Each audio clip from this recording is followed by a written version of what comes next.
Welcome to Off Panel.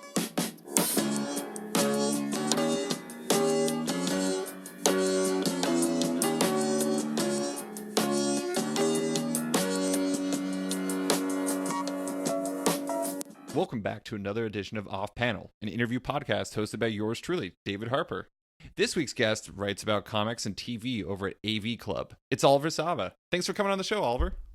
Thanks for having me, David. So the last time you were on the show, I think this is actually really hilarious. We kind of joked about this on Twitter, but the last time we were on the show, it was about a year ago, and you came on to talk about DC's latest attempt to revitalize its line and Marvel's pending refresh of its own. And like, I looked at our last chat. That was like July, I think it was like 23rd or July 3rd or something like that. No, yeah, it was July 3rd. It was July 4th weekend. Yeah. And now it's what? Yep, and about just 13 months later. Yeah, 13 months later, and we're talking about the exact same thing. So much has changed in comics, but like kind of not in the same way. Has it? Yeah, I don't know. I mean, but I think the really interesting thing, and like I know you've been reading like damn near everything for Rebirth, which kind of blows my mind. But the interesting thing about it is it's the same, but it's actually really different because like Rebirth, we were talking about DCU last time, and it was their attempt to like talk to like the young folk, and now DC or Rebirth is really kind of all about, you know, reaching the lapsed readers, the readers who were upset that they got rid of continuity in Wally West or their version of Wally West and everything like that. I'm curious. Let's start there. How do you feel it's been going so far? You've been reading everything. Yes, I mean, I read at least the Rebirth special and the first issue of everything. I have not kept up with everything because some stuff does not deserve to be kept up with. But it's going all right. I'm not comparing it to DCU. I'm comparing it to New 52, which like I feel like they're more. Those are the closer comparisons because DCU, you still had all the New 52 books still going, and they just added a bunch of new stuff on there, and a lot of that I really liked. But this, you have like end the line, launch everything up again, cancel all your DCU titles, and yeah, bring back relationships, bring back continuity that you erased because who knows why they erased it in the first place. Because we wanted to make things simpler, and then we realized people don't want things simpler. They want things, well, God, it's so frustrating, man. It's so frustrating. Being a superhero comics reader, it's the same cycle over and over again. And like, it's very interesting to be in a like professional position through multiple relaunches, because like I had always just experienced it as a reader in the past, and honestly, like relaunches weren't that crazy huge when I was coming up in comics. That's really a thing that's I feel like has become super prevalent in the last 5 years. And like I've been reviewing comics for the last 5 years, so I'm seeing all of these cycles over and over and like looking at them critically, and just the same stuff happens all the time. Like even DCU, it's trying to appeal to like younger readers, but it still had a lot of the same creators that we've been seeing doing the same things over and over again. And then DC Rebirth, they were like, oh man, let's make sure those same guys have books again. Like stuff has changed, but stuff just really hasn't changed. Like it's all superficial change, which becomes kind of frustrating as a reader. I want more meaningful change to happen, and I don't know if that's ever going to happen. No, I mean, I guess the idea of like the whole premise of comics, or at least superhero comics, has always been built off like Stan Lee's idea of like what the illusion of change, and it's always about like, you know, creating a change that seems like a change but isn't really one. I think the weirdest thing about it is the fact that like this one, the weird thing for me about Rebirth, and the reason why I haven't really bought into it as hard, is like a lot of people are really buying into it big time, but it doesn't, like reading the Rebirth special, there wasn't an actual change that happened. It was just like this comic happens, and then they decide to kind of change the way that they're approaching their comics. Like, I don't know. Am I completely misunderstanding kind of the approach? No, it's because we're now seasoned superhero readers. So we see like, oh, the JSA is back. Oh, Wally's back. Like, okay, they were there 5 years ago. This isn't a change. This is going back to something we've already had. And that's what happens over and over and over again. Like and when there is like a really something that is doing something genuinely different, like, I mean, a lot of those lower selling books at Marvel and DC are the most interesting ones, like your Midnighters, your Squirrel Girl, your Moon Girl and Devil Dinosaur, your Prez. Like, these are things that are trying to do something different, and a lot of times they're bringing in people that are not the same old comic creators that you're having in Marvel and DC, and they're actually changing things up. But like, in terms of like the Stan Lee, the illusion of change, I feel like that is so much more in terms of narrative, because they need to just keep those narratives going.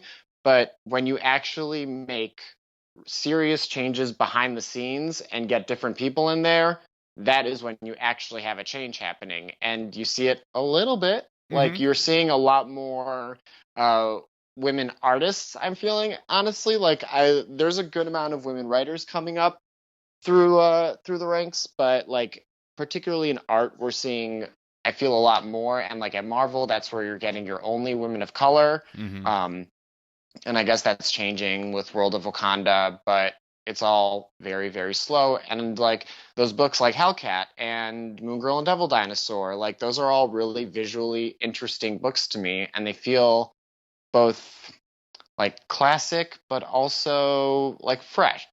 It's just... when there is new stuff happening, it's so refreshing. Yeah. But then it always seems to just go backward. 2 steps forward, 1 step back, 3 steps back. How does that go again? I do think the really interesting thing, at least at Marvel, is that it seems like to a certain degree they're kind of embracing, like, you know, you look at Squirrel Girl and you look at like Hellcat and you look at, you know, Jane Foster Thor and you look at Moon Girl and Devil Dinosaur. Those books are not canceled. All those books are not canceled. Exactly. So... like those would, I think, typically be canceled in like, you know, given sales and given like just kind of the way it is. But now it kind of seems like, in a weird way, like Marvel's season model has enabled them to keep books like that, but also try other weird stuff. Like, I'm gonna completely admit, I have absolutely no idea why they would produce a Fool Killer book, a solo book, and a slapstick book. But at the same time, like, I never expected them to make a Squirrel Girl book or make a Hellcat book. I already liked Hellcat because she was Alaska's member of the Initiative. But I mean, it is interesting. It seems like they're actually making like significant changes to the way that they do stuff. Like, I know you're a mega fan of Al Ewing stuff, and they're doing US Avengers, which I think looks cheesy, but at the same time, it does feel different. And I don't know, it does kind of seem like they're doing things a little different, unless they're just pulling the wool over my eyes. But even in terms of like US Avengers and Ultimate Squared, like, these are really, they're not new books. They're just Al Ewing continuing the books that he was just doing. They're not selling very well, so they're relaunching them with a new #1 in hopes that it'll like pick up sales a little bit. Like, because it's going to pick up sales for issue 1, but then they tend to go back to what they were selling before really, really quickly. And like the slapstick and solo and Fool Killer stuff is so strange to me, because it's obviously the Deadpool connection. These are all mercs for money characters. Like, are the mercs for money very popular? I guess they just debuted at the beginning of the year, and now they have their own ongoing, and now they're launching 3 ongoings from it. Like, I guess Deadpool's hot, but like, how hot is he? Is he hotter than the X-Men? Because there's no X-Men there. Like, there's not even a Wolverine book listed in the Marvel Now catalog. Like, there's just Death of X, which, I mean, is totally appropriate. Like, we have 1 X-Men book, and it's about how we're not going to do X-Men books anymore. Yeah. No, go ahead. Sorry. No, you can go ahead. No, I was going to say, like, I think it's really, like, so, the only Deadpool book I had been reading was Spider-Man Deadpool. And it's just, I really love Joe Kelly. Likewise. Yeah. And, like, I don't remember which issue it was. It was, like, 2 or 3. It was, like, the day Spider-Man decided to go out with not to go out in the town, but like go out on missions with Deadpool to see if he's really changed. And like I remember like seeing slapstick in there, and I was like, "What the fuck is happening here? Why is slapstick in this comic?" And then that's when I found out like the Mercs with Money thing. So I don't know. Like I look at some of the choices they're making, and while I appreciate that they're thinking outside the box, there's this very capitalistic side of my mind that's thinking, who is going to buy these comics? And it's very odd. I know that's not really typically the way you look at things, because you're much more like, you know, when you do like big issues and stuff, for the most part you're looking at like the comics themselves and like the themes and everything like that. But it is weird to think of that from like a capitalistic standpoint. Like how are those books going to work? Are they going to work? Yeah, I mean, I think about that all the time, and Yeah. I'm always like, I write about it sometimes in big issues, usually when it's writing about a book like Squirrel Girl that's not selling well at all, so I'll talk about how it doesn't sell at all, but um, a lot of those books sell way better in collections. Like, I know Moon Girl and Devil Dinosaur is selling like super well on Amazon, like, and like I'm a huge Runaways person, and Runaways was a book that was completely sustained through trade sales. Those little digests. Oh, I love them. Like the saving grace. Runaways ran for 50 issues because they had those little digests coming out, and those sold super well. Schools bought them. Like, that is where I think they should be. If they really wanted to focus on a younger audience, they would be releasing more original graphic novels, which they're doing a little bit of. And we have the Squirrel Girl one coming up, of course, because it's Squirrel Girl. Yeah. Like, it seems like all of the forward movement is coming from Squirrel Girl. Like, what is going on? It is kind of like we're in like some sort of bizarro dimension for Marvel, where like Squirrel Girl is like at the head of their universe. Wolverine doesn't exist anymore, and sure, we're just going to erase the X-Men, more or less. It's crazy, but I mean, okay, so I've always wondered this, because like, you know, I don't know what your background in reading is. Like, where did you start in comics? I'm curious, like as a reader.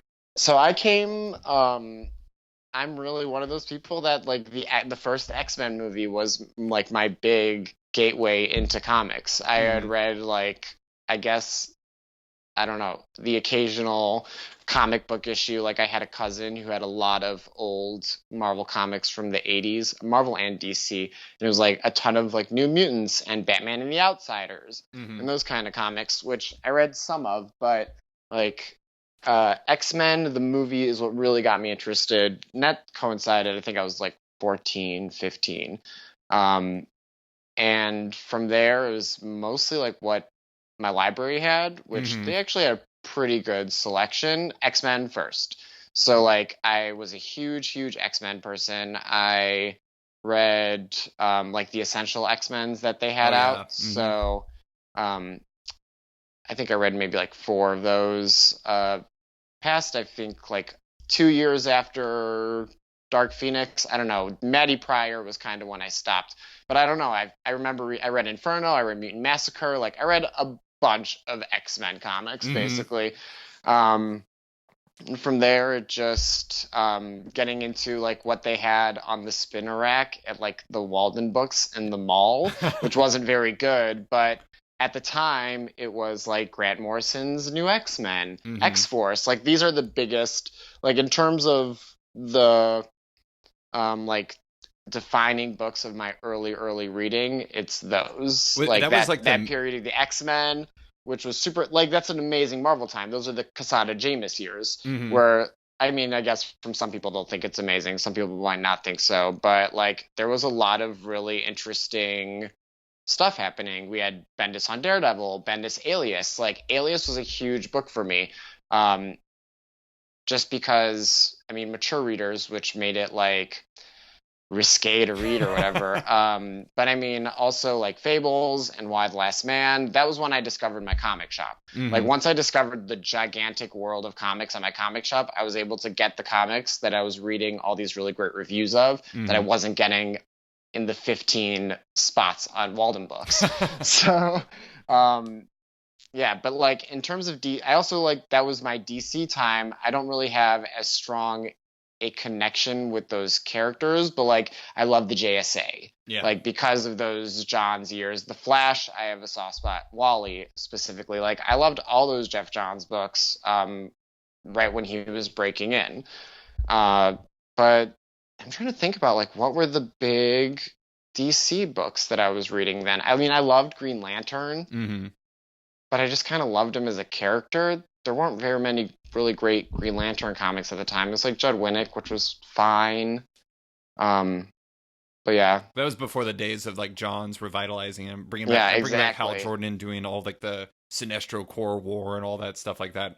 That yeah, I mean that's so I was more or less kind of the same thing, except for the fact I started when I was like it was like 1991 or 92 or so. I started pretty young, but like I took a break and I came back in like 2001 2002, and I came back with Why the Last Man and Fables and Walking Dead, Yeah. and it was interesting because the last comic I read before I stopped reading comics was I finished Preacher, and Mm, that was kind of like my gateway into like adult comics, yeah. and so like once I started getting into that, like started like jumping into trades for those three books that I had said before. But I mean that was a really interesting time for the Marvel and DC because Johns was really making his presence felt, and he was kind of like a throwback because like JSA and like Stars and Stripe and all that stuff. It was like that was when he was really getting into like the legacy stuff and like Bringing back all the rogues and Flash and making them yeah. interesting and fun. Yeah, but in like in Marvel was moving like the opposite direction because New X-Men was like super edgy, and then like was the X-Force you were reading, was that the Milligan and Allred? Yep. Oh Yeah, yeah. I mean I like mean, that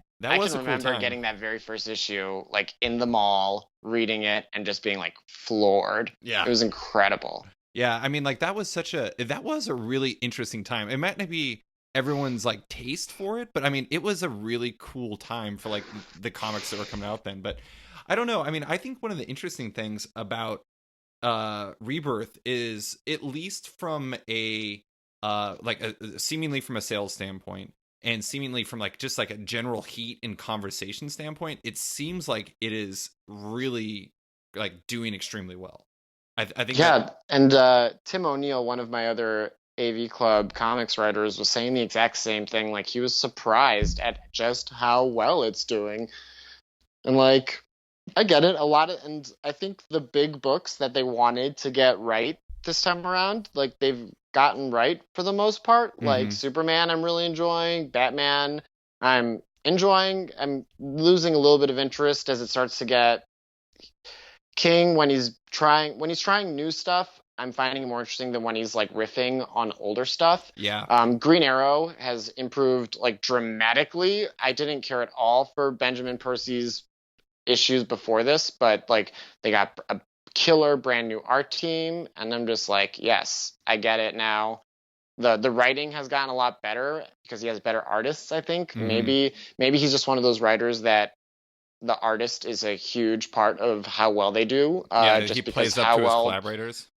Yeah, and I felt honestly like he doesn't have to rely so much on narration because the Mm-hmm. art can carry more of that weight for him.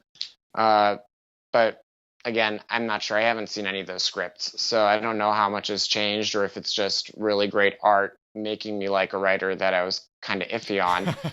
Um, but at the same time, like the Green Lantern books are a total mess Yeah. still.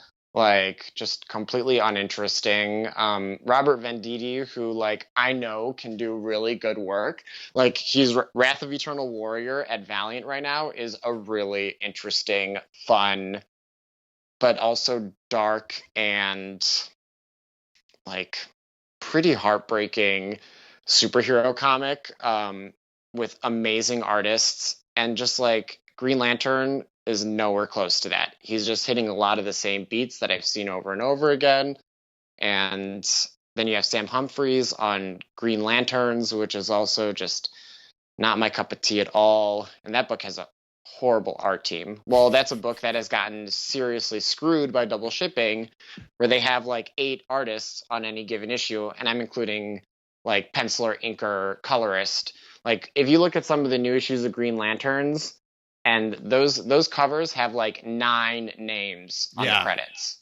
It is a roll call of people.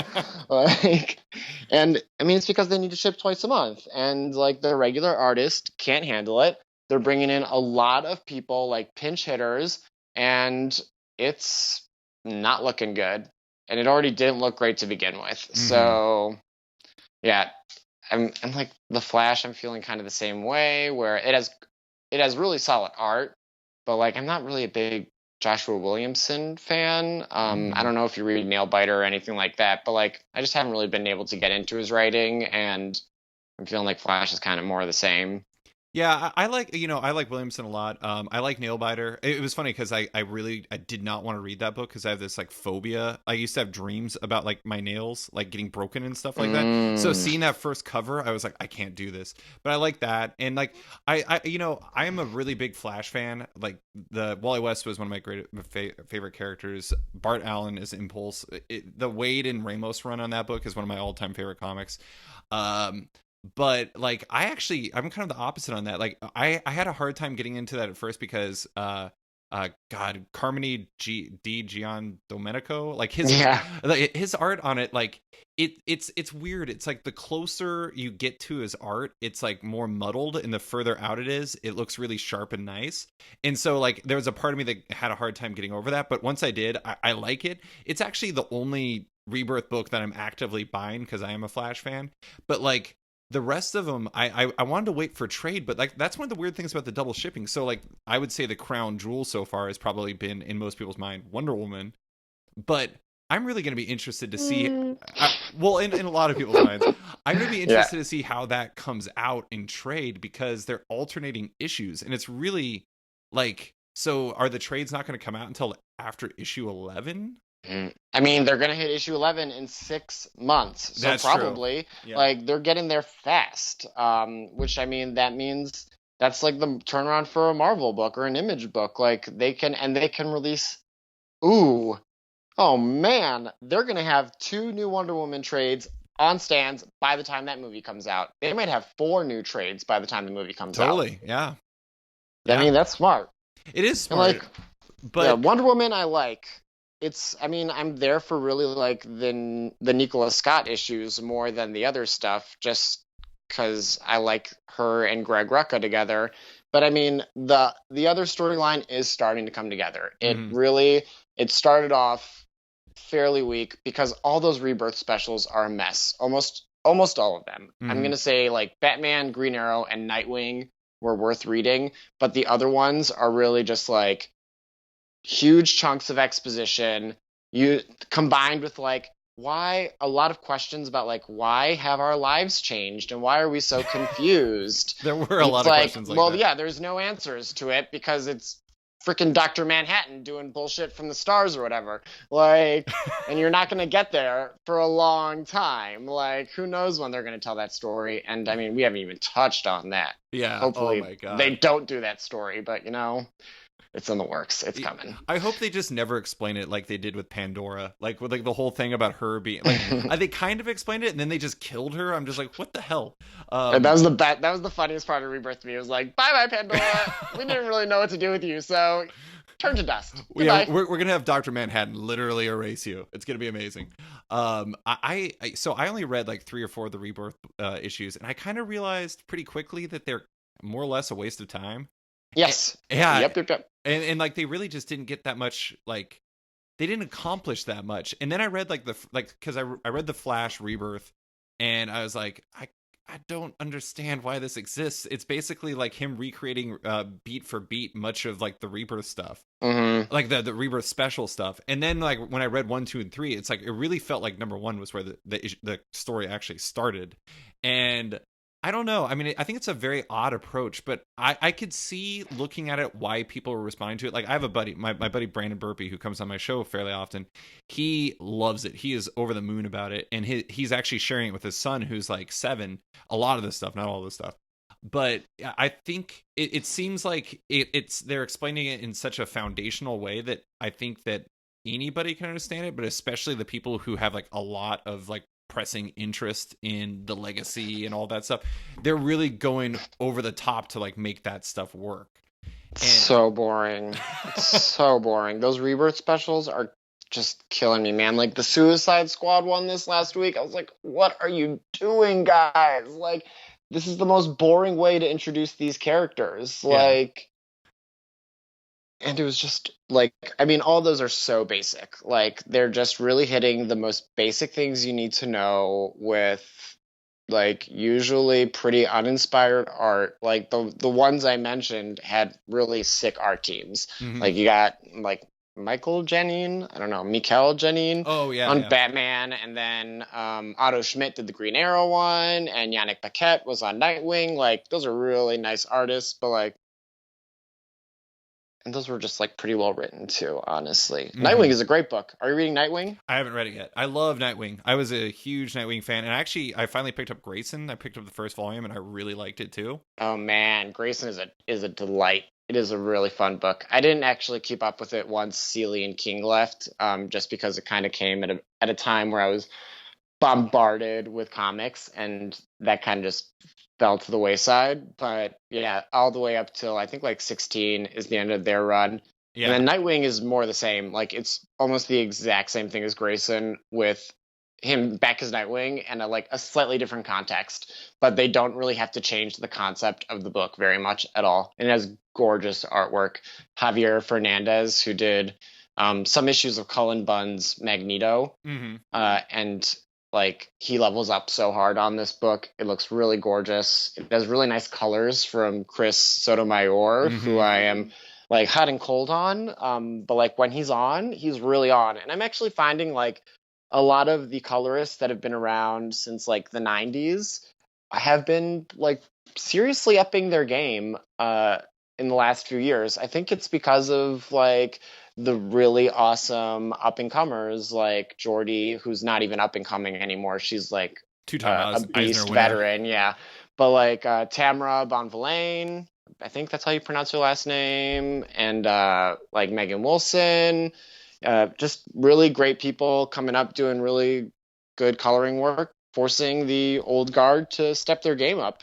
I think So one thing that might be coming to be also is the fact that like somebody like Chris Sotomayor, he came up when it was like actually like doing crazy manual work that doesn't involve computers for like coloring the comics and stuff. And I wonder how much of that is like transitioning into it and getting it all sorted. mhm. I talked with Matt Wilson and Nathan Fairbairn about that kind of transition. Like Nathan never worked in that world, but Matt did, and it's there's some people it seems like they're kind of like still feeling out how to properly do it. And I don't know, maybe I'm not saying like I can't speak to how Chris Sotomayor works or anything like that, but I wonder how much that is a factor where they're like really figuring out their voice using digital coloring. Oh, I mean, and you see that with regular, like with the pencilers too. Like some artists, like most artists, I think, are working digitally nowadays. Mm-hmm. And a lot of the older artists are jumping over to digital too, and some of them are doing a really good job in the transition. Like I think Sean Phillips has real, it's almost seamless. Like if you didn't know that he was digital now, I Mm-hmm. don't know if you would necessarily be able to tell, just because he has such a good idea of like the brushstroke quality and like how to do different brushes on the whatever digital software he's using, so that he makes it look almost like it's just actual pen and paper. But then you have like somebody like Mike Diodato, who is way more digital now, and it looks superposed, really stiff. Like it just looks traced over stuff. I I don't like it at I all. honestly like I don't know if something like that though would be in relation to the medium. Like isn't that more just kind of like stylistic choices, like kind of how he's approaching it? Because it seems like if it was gonna be posed in digital, it'd be very posed in just traditional Well, also. he can use actual character Mm. model software, and I think that's what, like, I feel like that's what David Finch was doing on Justice League of America, because I remember his art being so much like, stiffer and robotic in a really strange way on that book, and like forms were just like so precise in a way that didn't seem like a hand drew them, which I mean, even if you're using poser software or whatever, it's still you're drawing over it, but like you do get that stiffness that I see especially in Mike Deodato's art. And like sometimes it can work. Like I thought that his Star Wars issues weren't horrible, but like most of the time it looks really flat, and the like stiff is probably the word that I would use for it. Yeah. And Well, I've used it like 4 times. I'm starting to think that you think his art is stiff sometimes. Right. No, I do think that a lot of the Rebirth stuff has had a lot more interesting art. Like you were saying, Green Arrow looks just fantastic, and Both those guys. I think one of the things that has helped these books and has helped readers like latch onto them is the fact that they're not doing what they did with New 52, which is release 13 new books a week. Yeah. Yeah, and like that, even if it is double shipping, it just feels like a little bit less intense that way. It's kind of like instead of, like dropping you into something that's really hot, you're like, shit, that water is hot. Instead, you're like in the water and it just continues to get hot while you're inside of it and you don't even notice it. It's just like, oh, this is nice. And then it's, you're on fire. But I don't know. I'm looking forward to getting more into Rebirth. It's just, I don't know how you do it, man. Like, how many books are you reading, like, at a time? And is that mostly personal interest, or is that just you're trying to keep abreast of everything because AV Club? Yeah, well, for Rebirth, I am reading all the Rebirth specials and all the first issues because I'm writing a Rebirth piece. So, like, and I just and that's what I did for New 52. I read all 52 first issues and wrote about all of them. So we're not doing, like, it's not nearly as comprehensive as that New 52 piece was, because it was 4 different pieces. This one's just one. But at the same time, the schedule makes that four pieces in a month impossible, because there's not as many new books coming out. Like the New 52, there was 10 books every week, and we could do a piece on those 10 books every week. But like in terms of Rebirth, they're following Marvel's method, where you release a few books every single month for however many months, and then I don't know, they're really following Marvel's method. When they hit 25, they're gonna, like, the double shipping books after a year, they're gonna all get relaunched again, which I don't know what they're gonna do. They're gonna go for 2 years because they need to go to 52 for some strange reason. But yeah, I still try to read like the comics that I get on Wednesday from the comic shop, and like a lot of companies send me stuff ahead of time, which makes it easier to keep up with. But I mean, I still have a huge stack of stuff to read. Just certain, in terms of like something like big issues, I could read every single thing of interest for that week, but I usually have like a vague idea of what I want to write about. And with big issues in particular, it's like a gut feeling of what I like feel deep inside I need to write about. Sometimes it's like an actual big issue that's happening with the comics community, like the harassment stuff has come up in big issues, I think like 3 different times over the past year. Like diversity, of course, and representation are ongoing things.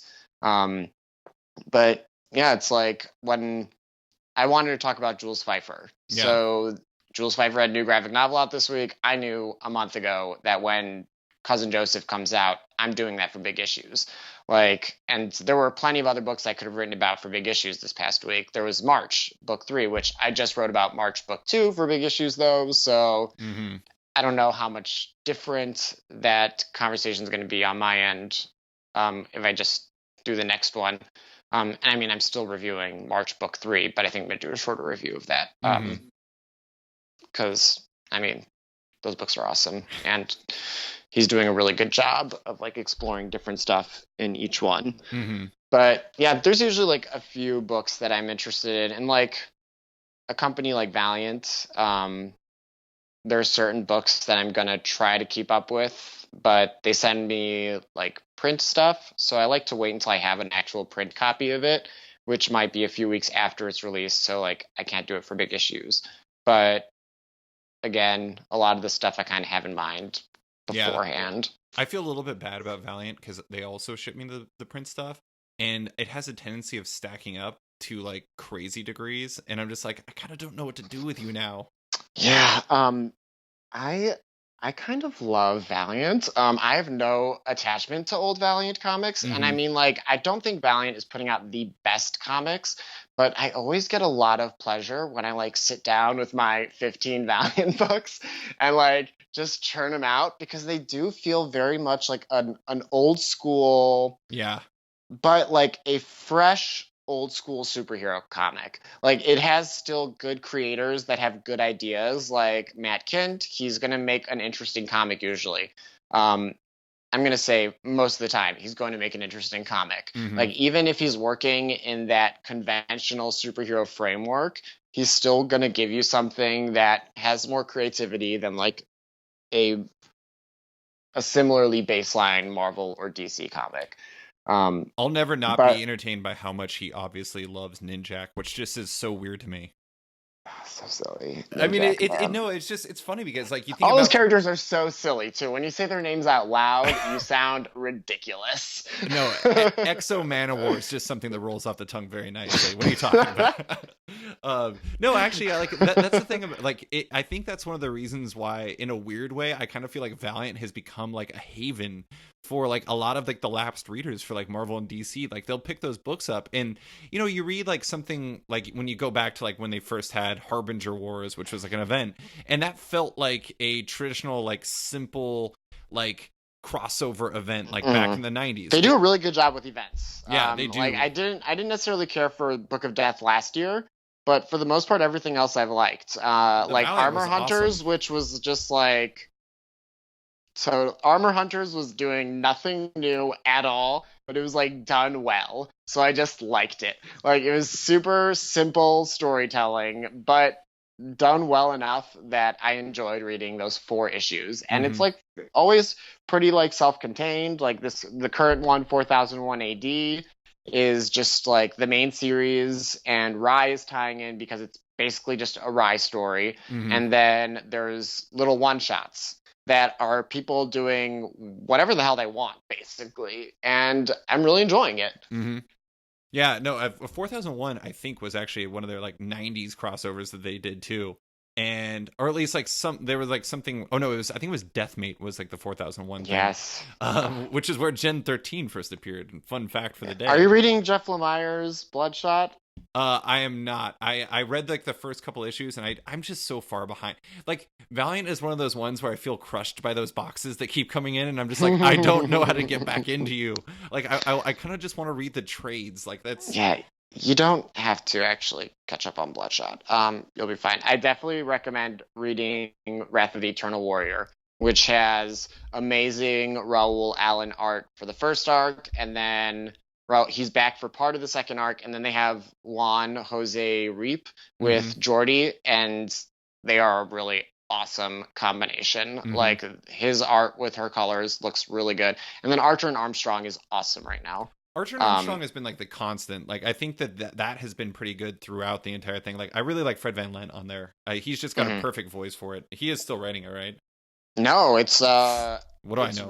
Rafer Roberts. Oh, Rafer Roberts, yeah. And who's like totally came out of nowhere, especially as a writer. Like, he hasn't written much of anything, and A&A is really, really fun. With David LaFuente on art for the first 4 issues have him on art, and they are insane. They are crazy. He was basically obsessed with different ways of showing the passage of time on a page. So like there's one page in particular that was somebody throwing a bottle, and he breaks this down into like 12 panels so that you have a bottle moving in super slow motion. Like it feels like almost like Trad Mori at times. Like I know Trad does that in fight sequences a lot, where he'll do like tiny panels in there because he knows that your eye is going to like slow down and linger over those if you break them into little beats. Really smart art on there. And then Mike Norton jumped on. I think he's the new yeah, he is. Yeah. And the issue with Faith and Archer's first date was super cute. It was like really, really cute. I was really impressed. Like I've been enjoying Faith, but I thought that issue was the best written Faith that I've read recently at Valiant. I think it's really funny that Rafer Roberts is writing that, because all I think about when I think about Rafer Roberts is like the Thanos and Darkseid rolling around in a car. I think that's pretty amazing. But yeah, no, I think Valiant has like provided a nice alternative for it. But it is interesting that like some readers, because you go on like Reddit or like other like comment boards and stuff like that, and you see what people are saying about like the state of where Marvel and DC are, and it's like they're almost like trying to find like, I don't know, shelter somewhere else. They're moving elsewhere to find what they once perceived to have. And I don't know. I don't know if I feel entirely like Marvel and DC or not Marvel and DC anymore, but it is fascinating that I think that is a prevalent perspective among some readers. Well, and Marvel and DC are Disney and Warner Brothers now. Yeah. Like, I think that's part of it too. Valiant is Valiant. Like, they're not owned by a corporation. Like, they have like one. I mean, I think a lot of their initial funding was just like a huge Valiant fan, Mhm. like who just wanted Valiant Comics back and had the money to bring it back. Oh man, I wish I was rich. I wish I was rich. So I mean, that's pretty cool. Like, and beyond readers, you see a lot of talent from Marvel and DC going over to Valiant, and doing really, really great work at Valiant. Mhm. Like, people like Doug Braithwaite is over there now, and Pere Perez, who like I loved his Batgirl, and he's been able to do really fun stuff over at Valiant. I don't know if you read Ivar Time Walker at all. Yeah. And like the final issues of that were super awesome. And like Pere Perez especially, I was like, wow, I've never seen you do this kind of stuff with your art. This is awesome. I never actually seen his art before Valiant, and I think I'm trying to remember what I first read him on. It might have been. You didn't read the Stephanie Brown Batgirl? I did. No, I did read Stephanie Brown Batgirl. I guess I just wasn't aware of the fact that was him on it. That's crazy. Yeah. Oh, it was the guy who took over for. I remember. Oh, Lee Garbett was him originally, and I know Dustin Wynn did a few issues of that as well. But yeah, he was, I think, the main artist for the back half of Batgirl. Oh, interesting. Yeah, I mean, his art has gotten a lot more ambitious at Valiant, and who else? Like Cafu, who did solid work on like Thunder Agents and like G. Willow Wilson's Vixen miniseries. But like these new issues of Rye that he's doing are gorgeous. Like, I don't know if it's Andrew Dalhouse, the coloring that is adding like all this really nice texture and like shading to it, but it looks really, really nice. I have to admit, I had a hard time with Rye at first just because like I like Clayton Crane, but it's just like too much of Clayton Crane can be a bad thing. Oh for yeah, me. I'm like iffy on Rye. I kind of like it, but I've been liking these issues more. I'm totally the same with Clayton Crane, where it's like I wouldn't mind a little restraint. Yeah, well, I mean, I don't think he is so like he is so digital, like so obviously digital that like, but at the same time, he isn't like really posy. He has good storytelling. It's just like at a certain point, I just kind of feel overwhelmed by it, and I don't know what it is about it. But it's hearing Kafu is on that is actually pretty interesting because I really like his art, and I feel like he's kind of him and Pere Perez. I always kind of felt like were forgotten to a certain degree. I'm surprised that they haven't been picked up for like bigger Marvel or DC books. They're Valiant exclusives, I think, now. Oh, like a lot smart. of those artists are Valiant exclusives, like Clayton Henry as well, I believe, is a Valiant exclusive. Right? He did such fun work at Marvel, but it was always like these really low selling books that it didn't feel like he was getting like being able to use his full potential. And Valiant has done a much better job at like finding these really solid artists and giving them a chance to be great. Didn't he did Hercules, right? Incredible Hercules? He did Hercules. He did some issues of Exiles. I think those were like his earliest issues. Yeah, that dude is a great, like, he's got great character acting. Wasn't he the one who did like the famous meme of the thumbs up Hercules? Oh, I think so. I think he was. That sounds about right. Yeah, like him with on Amadeus Cho was just fantastic. But yeah, I don't know. It is interesting how like I feel like Valiant has been very strategic in going after artists that they really liked and made them exclusive. And it's kind of interesting because like that's feels more rare in the exclusive wars. It seems like they're typically fighting over writers. Yeah. And I don't know. I like that. But they not to say that they don't have great writers on there because I mean like Lemire's doing stuff and Kint's doing stuff and they got, you know, all kinds of other people. Although I have to admit, I always find I like Lemire's stuff a lot more on his creator owned than his for hire work. And yeah, I'm so glad that you jumped into that because I'm 100% the exact same way, and I think like Bloodshot is really derivative, like super derivative. Just like the last arc before this current like what is it, Bloodshot Island or something? Like Bloodshot's trapped on an island with a bunch of other Bloodshots. Like, okay. And then the one before that was Bloodshot in Mad Max. Like, just exactly like it was the future of Valiant, and Bloodshot is Mad Max. Mm-hmm. And there was no, like, it was the most. It was clearly a loving ripoff, but there were no qualms about it being a ripoff at all. Just like doing the exact same story. And then, I mean, there was a twist at the end. So, like, but you were reading 3 issues before that 4th issue twist. Those other 3 issues were just Mad Max with Bloodshot. Gorgeous, super gorgeous. Luis LaRosa art. I mean, like, Luis LaRosa does not do interiors very often.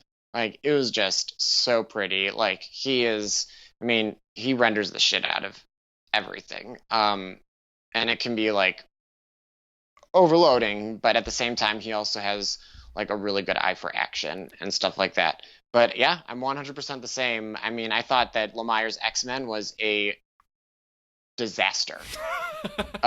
Like, I read the first issue. Is he still doing it? I read the first issue. Yeah, and he's co-writing Death of X. I read the first issue and I hated it so much that I wrote one of my rare hate big issues. I was like, what's happening? And then, like, I liked Hawkeye for the first arc, and then it started to lose me in the second one, and then, like, perspective shifted to Kate, who I thought he never really got a right voice for, and then just made, like, the voice was just not right at all. But he works with amazing artists, so it's like I could easily be reading Hawkeye for Ramon Perez. I could easily be reading Old Man Logan for Andrea Sorrentino. But yeah, a lot of just, like, the same kind of stuff done in a not inspired manner. I kind of feel like Extraordinary X-Men is very polarizing, though, because I have one friend who's, like, really into it, and there's this one dude who shops at my shop, and, like, he's a huge X-Men fan, and I was like, oh, what do you think about Extraordinary X-Men? And he proceeded to, like, yell at me about, like, how poorly magic is being treated, and I was just like, I don't know what you're talking about, but stop yelling at me. You know what? That is my guy, because I love magic, and I'm sure he's 100% right. I don't remember how magic was in that first issue, but, like, I remember Storm specifically. I was like, this is some of the worst Storm dialogue I've ever read. It was just really, really trash. I think that one thing about Lemire, though, is like him and Kent write well together, because I really liked the Valiant. I thought the Valiant was a fantastic little, like, mini event or whatever you want to call it. Partially because Paulo Rivera is amazing. But... Of course. Yeah, I liked it. I mean, and again, it's Valiant being really good at telling those, like, small self-contained stories. Divinity is the same way. That was, like, almost too weird for me, though. That was like when I first started reading that. I'm into it, man. I like when Kent gets real weird. Because, like, the Valiant still felt very traditional. It was definitely traditional, but in a way that, I mean, okay, I will gladly take traditional drawn by Paulo Rivera, like, and colored by him, and, like, with his dad inking. Oh man, that book was just gorgeous. Yeah. But, like, I got real bummed when the woman died at the end. I was like, come on, Geomancer. Like, she's only been around for a year or whatever, and you killed her off. Like, and I guess that they brought this, like, young little girl Geomancer, but I was like, really, guys? Really? Yeah. Like, Valiant is already, like, not doing super great in terms of, like, with female representation on the page. You got Faith, who's, like, kind of breaking out big, and Dr. Mirage had her own series. And, like, I think Livewire is an awesome character, but she hasn't gotten her own book. So, like, she's still supporting in other people's stories. But, like, in terms of artists and, like, in terms of creators, you've got Jody Hauser and Jen Van Meter. Amy Chu has written a little bit for them. And then, like, Marguerite Sauvage is doing, like, flashbacks on Faith. Or not flashbacks, fantasy sequences. But really, that's, like, pretty much it. And they've had a lot of creators come in through their doors over the last 4 or 5 years, and very, very few women. So I was bummed when they killed off Geomancer, because I was like, you guys, I bet if a woman was writing that, they wouldn't have killed her off. Yeah. But who knows? I guess I shouldn't make those gender assumptions, but I mean, yeah. Yeah, no, I mean... very much there so that she could die for Bloodshot to be reborn or whatever. Right. Yeah. That was I don't know. I mean, I hadn't thought of it like that before, but that is an interesting. You're right on with that. I guess you Classic fridging. I Classic. know. I mean, I remember like the first Green Lantern comic I ever read was Hal Jordan like ghosting all the Guardians and Kilowog and Sinestro and becoming Parallax, and then like the next issue basically Alex was fridged. And so, like, you introduced Kyle Rayner and then fridging, but yeah, that was a pretty classic fridging. One thing I did want to ask you about, like, the way you write, and you've already talked about how some of it is, gut oriented. Like sometimes you just, you feel like you want to tackle this, or you plan out for something like Jules Pfeiffer. So I wanted, like, some of the recent topics you've talked about was, you've talked about Al Ewing's Ultimates, you've talked about Jules Pfeiffer, you've talked about Betty and Veronica and Cheesecake Art, and at nearest and dearest to my heart, as you know, Mark Miller's most recent work. I'm like the staunch like defender of all things Mark Miller for some unknown reason, but all things. No, okay, maybe not all things, but I'm not gonna hold you that. Do you pretty much have like carte blanche to tackle whatever you want? Like, because you're a freelancer, so anything. Do you pitch stuff, or is it just like they're like, do what you want? I pitch interviews. I pitch interviews, and like if I want to do like a 4-hour consideration piece, I would pitch that. But in terms of, I mean, it's crazy, but I'm like the most senior comics writer at this point. Like Noel Murray is still writing for AV Club occasionally, but he's not really doing regular comics coverage. So like I have seniority, my editors trust my judgment, and in terms of previews and reviews, I mean, and that's across the board. Like for a comics panel, we all choose our own what we want to review for comics panel. But yeah, for big issues, and I mean like in like April and May. So I love Koyama Press. I think they do super fascinating work. They get really interesting creators, and like they're really thinking outside the box, and they send like a shipment of their new books like every season. And I got the shipment. I was like, damn, these are some really fucking cool comic books. And I just decided like I want to do a Koyama preview a week. And like I'm sure those previews did horrible numbers for views. Like, but like I was able to give a lot of really interesting books some spotlight, like on a national stage, because AV Club, we're like a national pop culture site. Yeah. People check us out, and it was cool to be able to like spotlight all those. And then I also got to do one of those 4 big issues, the What is Obscenity one about I think Roku Denishiko and her vagina kayak and getting thrown in prison for that. Like, which was just like an amazing comic book, just super well done, put together so beautifully. And like, this is not a major release. I don't even know when this is shipped out through Diamond, which is like what I use for my shipping schedule, because Big Issues is supposed to be books that came out that week. So like, in terms of what is Obscenity, I used the debut date, which was at TCAF. So I just wrote about it the week after TCAF.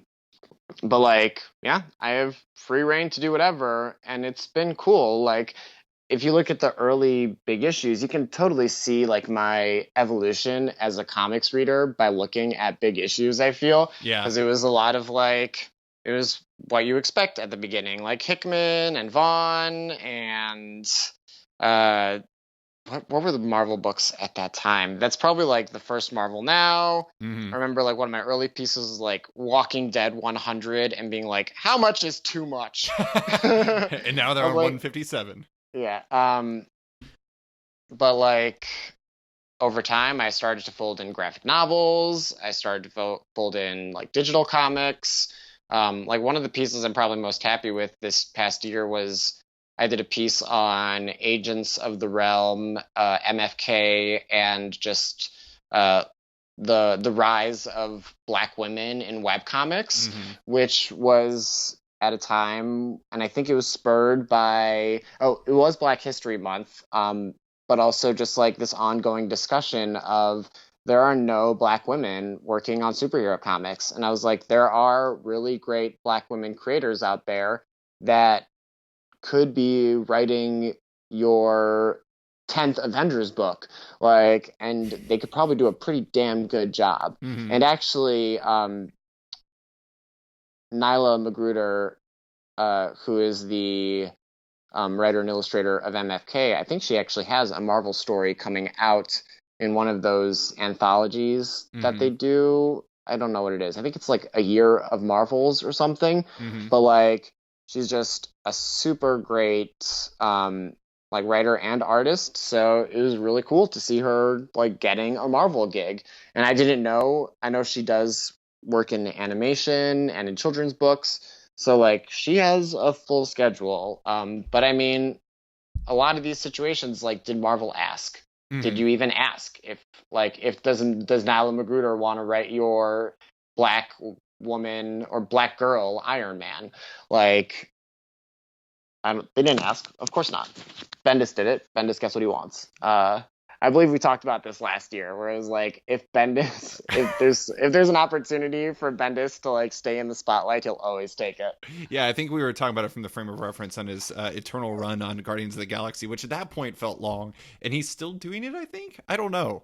Yeah, he's on it, and I mean, the Marvel Now catalog says it's the final arc, so I'm assuming that means Bendis's final arc. And oh my god, if Guardians of the Galaxy had a new creative team for the new movie, I'd be so happy, because I have not read that book in like 2 years, since before Black Vortex. So I don't know if that's 2 years, but in a while. It has definitely been a while. It is interesting to think that like the movie obviously took so much from like Abnett and Lanning stuff, and even the Keith Giffen written Annihilation, Drax. Annihilation, Star-Lord.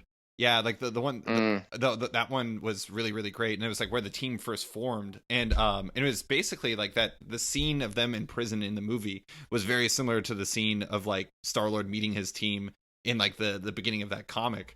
But anyways, and it's interesting that like they're like, all right, let's just put Bendis on it because he's big, and I'm like, I wish there was a better stylistic fit, but I'm sure we could go down a path. I'm not reading Civil War 2. I don't know about you, but that's the sound of my dead, bloated corpse floating down the Civil War II river. Oh man, horrible comic books. Nope. What did I read? I read the Free Comic Book Day one shot, which I thought was truly horrible. Then I read Civil War Zero, which I thought was not too bad, and then I read Civil War 1, which I thought was truly horrible again. So I was like, no more. Fool me once. But I will not get fooled again by Civil War. Yeah. Unfortunately, I'm still reading a bunch of the tie-ins. But for the most part, they've been pretty solid. Like, Al Ewing knows how to write a tie-in. He will, like, he has been served so many crossover, just like, you need to cross your book into Axis. You need to cross over into Original Sin. You need to, like, just endless crossovers. All of his books, man. And he nails it pretty much every single time. Like, oh man, New Avengers is so fun right now. They just did do you mind if I spoil it for you? I don't care. All right, spoilers for New Avengers 13 or 14, I don't know. But it was like an all Roberto DaCosta being awesome in like a Danger Room-esque situation where Maker, who is the ultimate Reed Richards, has basically turned AIM's base into like a mechanized Danger Room, and he's like, whatever, this is what I call high school. And it's just like him jumping through shit. It's awesome. And then it ends with Warlock showing up. You mean wait, like New Mutants Warlock or Adam Warlock? Friend. Oh my god. No. The good Warlock. No. I mean, Adam Warlock is not bad. I'm sorry. No. You got it right the first time. Good nobody. Oh god, I love Warlock so much because, again, like I mentioned earlier, those like New Mutants issues that like my family friend had, like. Warlock is so strange, and like he immediately jumped out of those issues. Like, I just have the strangest attachment to him. I really liked I think it was Abnett and Lanning on New Mutants. Was that the last thing they wrote together? I don't remember. Yeah, I'm pretty sure that the two of them wrote New Mutants. And those issues were killer. It's like really nice art too. David Lopez did a bunch of those issues, Was that book even and called? Was that called New Mutants? yeah, that was New I Mutants. guess it was. Yeah, it was like the original team hanging out again in like San Francisco, I think. Yep. Yeah. And there's a really great Journey into Mystery crossover with those two books. That was like all like a bunch of sweet Danny Moonstar Valkyrie stuff. But yeah, Warlock. Awesome. He's great. Right. Where's my Warlock book? Like, get Slapstick out of here. Give Warlock his own book. I think I would definitely read that, especially. No one will buy it, but whatever. No one's buying Slapstick. Do you feel like you would need a Doug Ramsey in there? Oh, sure. Why not? Just so you have the yeah, balance. You want Warlock and Doug together. For sure. But it's a Warlock book. It's a Warlock book. And Doug is his best friend, and they hang out or whatever. But yeah. So I actually was when I was like putting together questions, I came to a realization. I think you might be like the only writer who regularly writes the regular comic book columnist these days who actually has like a professional editor who's looking over their work. And that sounds like it's inherently like a super dig at everybody else, but like I was thinking about that and I couldn't think of anyone else. Is there really anyone else besides you? I guess like Newsarama probably has editors, but do they really have columns anymore? And I mean, like somebody like at Vox, those pieces, like I don't know if they have like a regular column or something, and like I don't know, like the CBR panels do they got rid of all their columns. All their columns are dead. Oh shit, that's why they've been moving everywhere else. I just saw a bunch of them popping up everywhere. I didn't even think about that. I mean, clearly you can tell how much I'm paying attention to the politics of CBR. Yeah. Well, I guess there's Abraham Reisman. They got rid of all their columns. Right? I mean, I'm a comic book journalist. I'm always afraid that the axe is going to drop. Yeah. And that, I mean, big issues. I've been writing big issues for 4 years now. It's awesome. And I'm super lucky that I was able to, break into the AV club. Mm-hmm. And that's mostly because of, I live in Chicago. I knew somebody that worked at the AV club, and, I had a connection to get me in there, and I knew about comics. And I guess I pitch stuff. That's another big thing, reaching out to people. And if you're providing ideas, then you might be able to write about them, and maybe even in the best possible scenario, which is harder and harder to get paid for it. I do think it's interesting that you said that you pitch stuff, because I think that's often one of the things that holds some people back who write about comics is I'm not saying this is universal by any means, but it's it seems like there's the formula for comic sites. And I think that if there's more people who are pitching stuff kind of like you, and there's a lot of sites that do really great stuff with it. But I kind of feel like there's a lot of inside the box thinking. That's why I kind of appreciate your column, just because it's always kind of hitting on something different. It never really feels the same, even though you do love Al Ewing and you do love featuring him. But you're wrong, because Ultimates is the first time I wrote about Al Ewing in 4 years. I didn't write about him twice in a month. I didn't write about any of his other Avengers books, which I was reading on Marvel Unlimited, so 6 months behind. And then same with Loki. I was reading all those books on Unlimited, and then eventually I was like, holy shit, Al Ewing's amazing. I need to be getting these books every month. Mm-hmm. And writing about and Ultimates I wrote about Ultimates number 3, I think, because it was just awesome. And then Ultimates number 6, I wasn't expecting to write about. That was a Christian Ward issue, wasn't it? Yeah, but it was Christian Ward, and that was one of those crazy fucking comics is horrible weeks, mm-hmm. where I believe that was 1,000 words of me being man, comics sure are shitty this week. And then being oh, this issue of Ultimates is all about when you're stuck in a really shitty situation, how you just keep pushing for progress, mm-hmm. and how that rock is really heavy, but you have to keep pushing. Mm-hmm. And I mean, bringing it all back around, that rock is not getting pushed with Rebirth or Marvel Now. Mm-hmm. It's fallen backwards, and I mean, maybe the numbers are going to get better for a little bit, but I wrote about this with Jupiter's Legacy. These sorts of things, the sales bump lasts for a little bit, and then eventually it all it peters out. It goes back to the baseline, or whatever you want to call it, the 10 to 20K a month. which I think is what like a lot of these books sell. Mm-hmm. And yeah, it's been awesome in my time at AV Club being able to experience this gigantic world of comics outside of Marvel and DC. Because I mean, that's what we're talking about right now. But I mean, Image Comics, of course. Like my time as a professional writer has coincided with like this Image renaissance. Right. And it's been awesome because Image treats the press really well. They make sure you have copies of their books. And their books are fucking great right now. So it's really nice to like be able to read these books, see their growth, like analyze it, see what they're doing well, see what they're doing different. Like I just wrote about, like I felt kind of shitty for writing about a previews catalog, but I wrote about Image Plus for Comics Panel, I believe this past week. Where I was just like, David Brothers, you're doing a real good job. Like, and this is super smart. Like, this is the way that you get people to order stuff. Like, the Marvel Now catalog is fine, I guess. It is a bunch of books, like all cover images, but like some stuff doesn't have an artist attached to it. Like, that is in the catalog, Star-Lord is just Chip Zdarsky as writer. There's no Chris Anka because they hadn't finalized it yet, which I'm super excited for that book.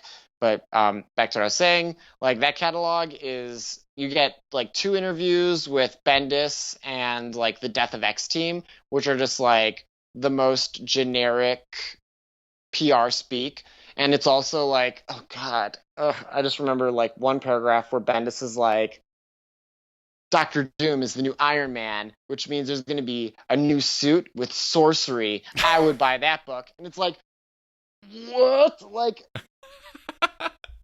And that's crazy, but that is the thing though. Like on CBR this past week, there was like an, in case you missed it, Spider-Man Deadpool. Spider-Man has a new costume in this new issue, and it's just like an all-black costume with 2 eyes. Like, I was like, oh my God, this is what so many superhero fans really care about. It feels like rearranging the deck chairs on the Titanic sometimes. But Yeah. I mean, I know like, and like I also shouldn't like scoff my nose at like what like those superhero fans care about either. Like, I mean, everybody has their own taste or whatever, but like as a critic that is asked to like critically engage with this stuff, I'm looking at like how well developed are your characters and their relationships? How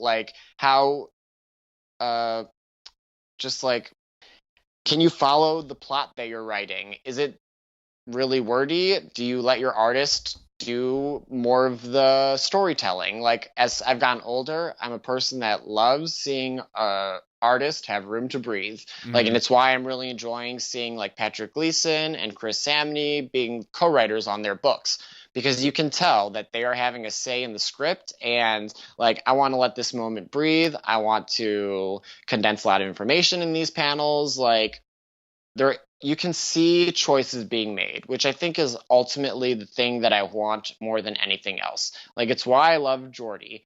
Like, her coloring on whatever book she's doing, she's going to make really strong choices for that book. They're going to be different from this other book that she's doing, and this other book, and these 10 other books that she's doing that month.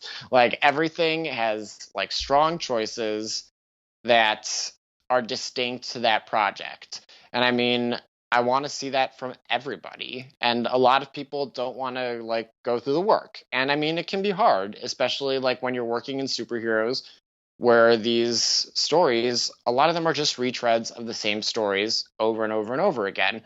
So it's really refreshing when you have somebody like Al Ewing that is like, he wants to look at the tradition of these stories, step outside of them, and like analyze them while celebrating them. It's really interesting what he's doing in Ultimate specifically. Like, I'm so fascinated by really the first 6 issues of that, because like right now it's stuck in Civil War garbage, but like those first 6 specifically were like, here are a bunch of ongoing Marvel plot lines that have not been dealt with.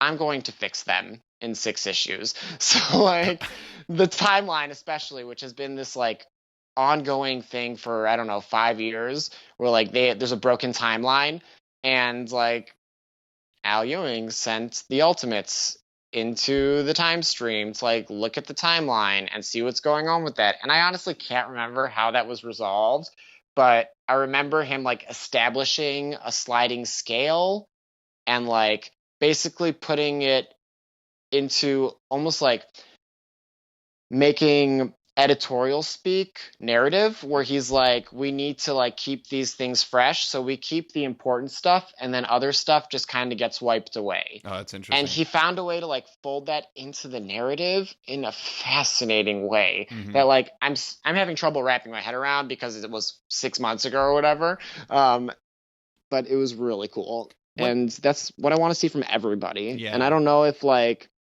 Bendis is interested in doing those kinds of stories. And like somebody like Hickman is going to do those stories on his creator-owned books. Mm-hmm. Well, and I do think that like a lot of people who work in even Big Two comics, like that aren't ostensibly getting credit for like, you know, you talk about like Somni, and Somni's like getting a co-writer credit, but like somebody like Javier Rodriguez, when he's working on Spider-Woman, like he's like totally changing the way that story is being told by like breaking up, you know, in panels and like in different ways than like the script specifically does or suggests to do it. And him and Dennis Hopeless have a really great way to work together, and that's helped that book become a lot better. I mean, and I think you're seeing that in a lot of different books. Like you talk about like Hellcat, you know, or what is it, Patsy Walker, aka Hellcat, and you have Brittany Williams and Kate Leth on that. But like neither of them, I don't think, like look at each other as like just an artist or just a writer. They're like kind of working together to try to find like the best solutions for that book. And that's, isn't Megan Wilson colorist on that book? Mm-hmm. Yeah, and so like, you know, you have like really smart collaborators who are like, it's like they're bringing a creator-owned aesthetic to the book and like allowing that storytelling to really stand out a lot better. But I don't know, I find that stuff is happening a lot more and more, and I just find it happening a little bit more on like the like perceived lower tier of the books. And that's where like the more interesting stuff in Marvel and DC is happening for me. But okay, before we go, I want to see, you know, we've talked a lot about books that are good, books that are bad, but what are the books that you're enjoying the most right now? Like that, I know you write about this stuff all the time for Big Issues, but if you had to like have like a Mount Rushmore of books right now, what would be the ones on your list? Now? Right, this is always hard. People ask me this in like everyday conversation, and it's always like such a, it always stumps me. But okay, Giant Days. Yes, love me some Giant Days. John Allison, Max Sarin. Boom. I mean, you know everything, but that's for the listeners. I was really, because I would read that in trade, and I was like, after reading the first volume, I was like, oh man, I can't believe Alyssa Trayman's going to leave that book. And then Max Sarin came on, and I was like, damn, she is also really good. Like, she's fantastic. Yeah. I think it's a he. Oh, is it a he? I think so, Max. Right? Oh shit, I guess. Yeah, that makes sense. Yeah. I think it's a guy. Yeah, but oh yeah, no, the transition was so smooth on that book. I love Giant Days. That book is just so clever and so real, in like a hilarious way. Just like when me and my roommates were dealing with finding a new apartment, the issue of Giant Days where they're looking for the apartment came out, and it was like, oh god, this is just too real. It's in the UK and you're in college, but like the stakes are so similar. And then, yeah, maybe I'll just go through the publishers. What else? Oh my gosh. Power Rangers Pink at Boom has been a wonderful surprise. 2 issues. I do not care for their main Power Rangers series, but so it's Brendan Fletcher and Kelly. Yeah, Brendan Fletcher and Kelly Thompson, and then I think Teenie Howard is joining for the next issue. And then, oh god, I have no idea what the artist's name is. Danielle something, a guy, Danielle, Italian artist, I believe, who has like a very sort of like Sean Murphy-esque style, which is just like super popular nowadays. But yeah, it's like Kimberly after being a Power Ranger in Italy at a gymnastics competition, and then she like finds this town that's been like taken over by Goldar.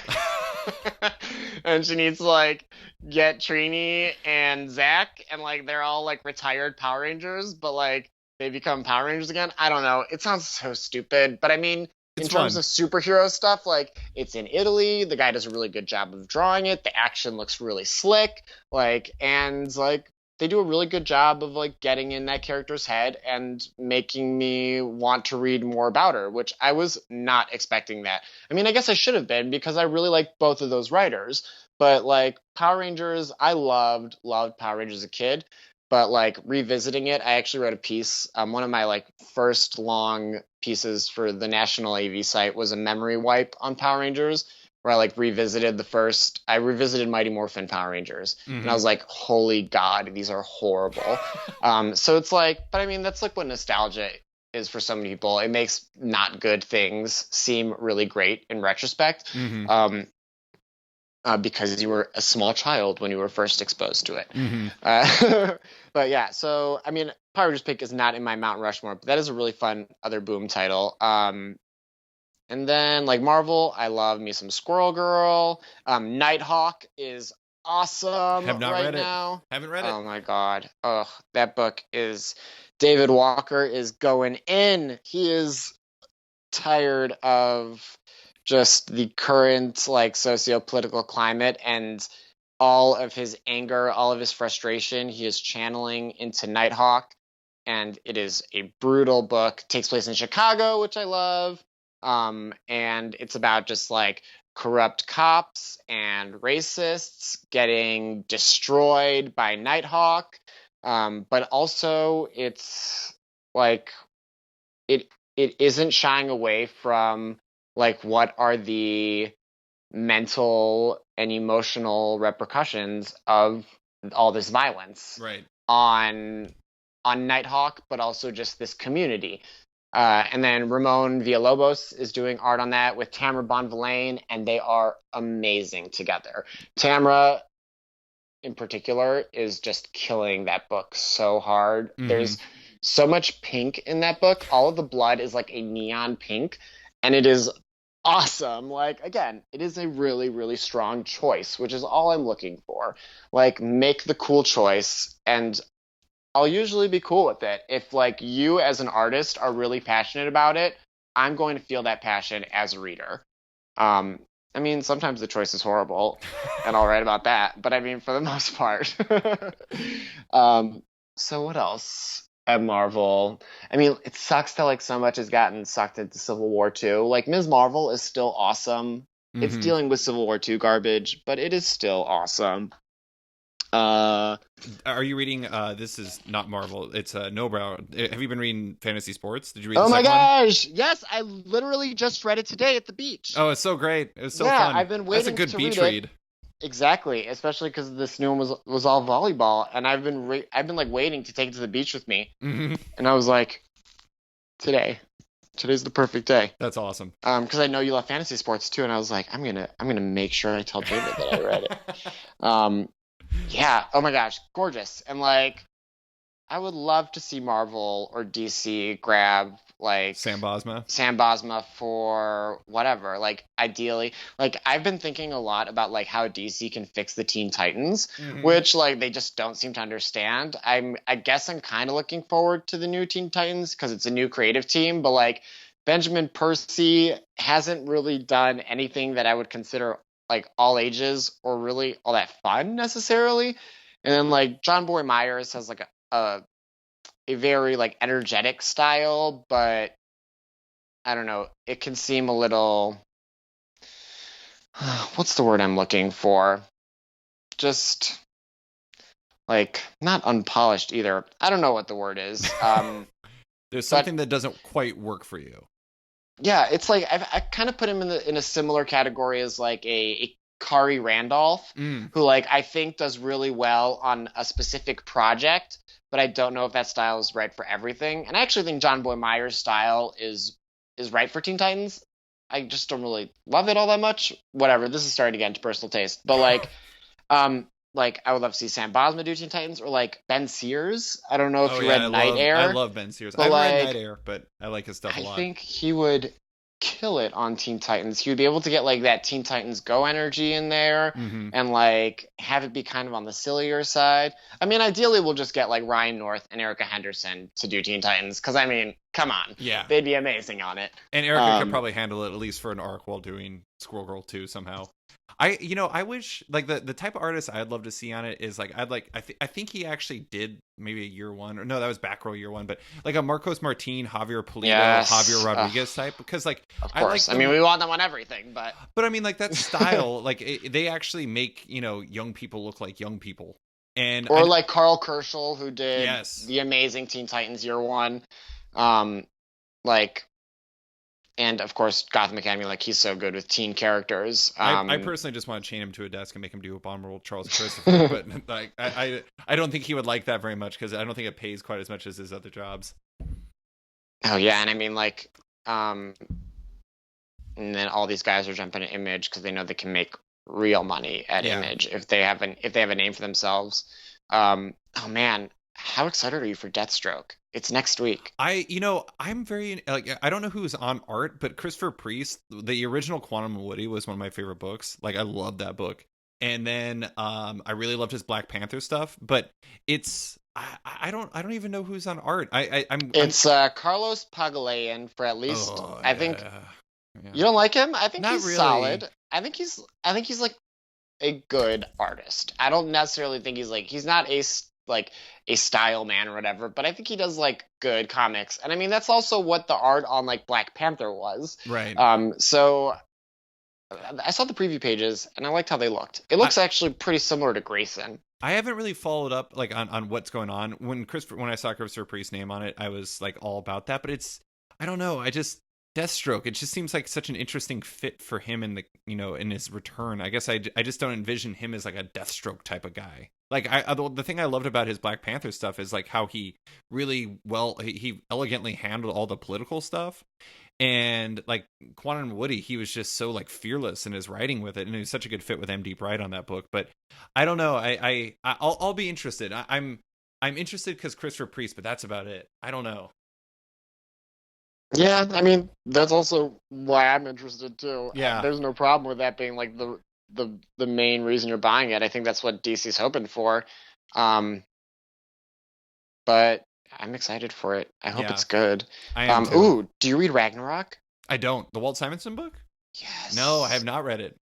That is, oh my god, I love Ragnarok. I mean, it's Walt Simonson doing what he wants to do, and he doesn't care if he's done this kind of stuff before, which honestly, it's so similar to his Thor stuff because, I mean, he's writing Thor, but it is such a different tone, and I'm so fascinated by that book, and I mean, it's just gorgeous. Like, I think the last issue was just like pages and pages of him fighting like fire demons. No, I think that was 2 issues ago. But yeah, it's about like Thor after Ragnarok. And have you seen that, like any of the art for that or whatever? The design, like where it's just like the top half of a skull with hair. I love it. And it looks so good in the issues. It's just like such a great, like strong graphic design. I'm super into it. And Ragnarok comes out, I think it's on a bi-monthly schedule, but I feel like it just comes out like whenever the hell he wants it to come out. And I really enjoy it whenever it does. I do love that he's just kind of like doing his own like Thor stuff just like to the nth degree. It's kind of funny how he's doing that. Also, it reminds me of like a less egregious version of the Casey and Dragata like Vasquez thing that's coming out. I don't understand how Marvel like can't like shut that down. It seems so like exactly the same to me, but I don't know. It's very interesting. I have no idea how they're doing that. But Dragota, East of West. I know. I love East of West. Still down with East of West. That book is continuing to be really good, and I think there's going to be like an awesome war issue in the next at least the next chapter, maybe the next 2 chapters. I interviewed both of them like for one of my last off-panel episodes, and I reread the entire series as like kind of like a reminder of what's going on, and I was like, that series, I mean, I love it month to month, don't get me wrong, but man, that series reads so much better like in a big run. It is, when that's all said and done, that is going to be a hell of a 4 hardcover book. It's going to be awesome. I'm really excited about my reread of that eventually, which is like an interesting thing to be excited about. Like, I'm excited for my reread. 7 years from now, I'm going to have a hell of a reread of East of West. That's much the same for like a lot of my stuff. Like, I actually recently switched to trade pretty much across the board on anything that isn't like double digits or higher. So the only books I kept going on were Paper Girls, Squirrel Girl. Squirrel Girls, it's double digits basically. And I picked up Kill or Be Killed this week because I can't not pick up a Brubaker Phillips book, which was very fascinating. I don't want to spoil what happens in it because it's.